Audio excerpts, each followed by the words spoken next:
La Fondation de l'hôpital de Saint-Eustache a tenu son barrage routier annuel la semaine dernière. Les caméras de TVBL étaient là. Oui, c'était la 4e édition de ce barrage routier de la Fondation qui œuvre comme partenaire majeur de l'hôpital de Saint-Eustache pour payer de l'équipement qui n'est pas financé par le ministère de la Santé et des Services sociaux.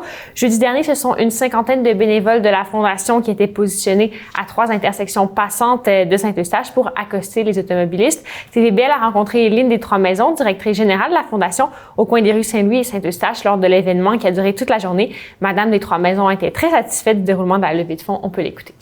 Super bien, un peu frisquet, comme vous pouvez l'entendre. J'ai de la misère à parler, mais les gens sont extrêmement généreux, c'est extraordinaire. Je viens d'avoir un témoignage. La personne m'a fait un don puis m'a conté son histoire, que là 8 ans, l'hôpital de Saint-Eustache a sauvé sa vie. Donc c'est un moment très émouvant. Donc c'est pour ça qu'on fait ça. C'est juste pour ça. Je suis une grande émotive, là, fait que là, je vais venir les yeux pleins d'eau, mais ça change des vies. Et quel était l'objectif de la journée, Clara? C'était de dépasser le cap de 16 000 $, montant atteint lors de l'exercice l'année dernière. Les chiffres de cette année n'ont pas encore été rendus publics. Et quel genre d'équipement a pu être financé grâce à la participation de la Fondation?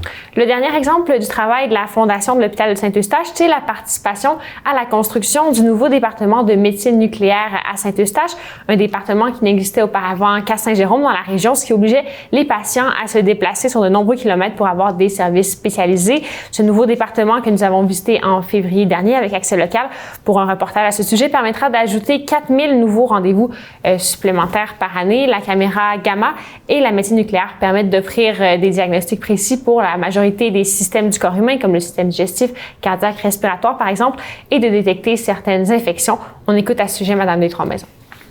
On a acheté une caméra Gamma qui vaut 872 000 $. On vient de construire la médecine nucléaire avec le CIS des Laurentides et le ministère de la Santé. Donc, on a donné 1 million. Donc, ça nous permet de faire des achats comme ça qui sont essentiels et qui ne se retrouvaient pas sur notre territoire.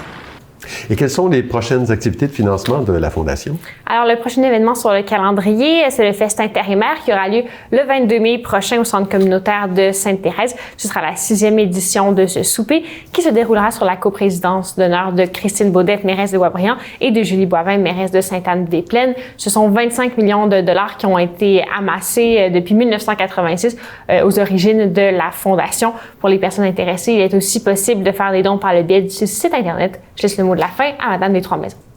Venez nous voir, on a un bureau à l'hôpital de Saint-Eustache. Vous pouvez passer, à toutes les semaines, il y a des gens qui viennent faire des dons. Donc, en ligne, en personne ou si vous n'êtes pas loin, déplacez-vous.